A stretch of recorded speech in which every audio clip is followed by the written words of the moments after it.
Hello friends, welcome to Hema's వంటలు. ఈరోజు మునక్కాయల పులుసు ఎలా తయారు చేయాలో చూసేద్దాం.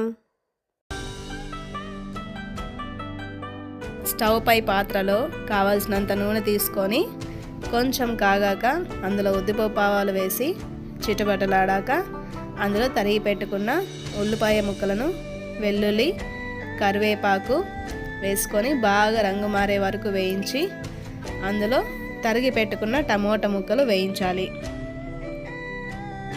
బాగా కలపాలి. ఇందులోనే కావాల్సినంత ఉప్పు, పసుపు వేసుకొని ఈ మిశ్రమం అంతా కలిసేలాగా బాగా వేయించుకోండి. ఇది బాగా మెత్తపడే వరకు వేయించుకొని తగినంత కారం, ధనియాల పొడి వేసుకొని బాగా వేయించుకోవాలి. వేగాక అందులో తరిగి పెట్టుకున్న మునక్కాయ ముక్కలను వేసుకొని వాటికి బాగా ఉప్పు కారం పట్టేలా వేయించుకోవాలి. వేయించాక తగినన్ని నీళ్లు పోసుకొని 10 నిమిషాల పాటు ఉడికించుకోవాలి. అంతే, మనకు కావాల్సిన మునక్కాయ పులుసు రెడీ.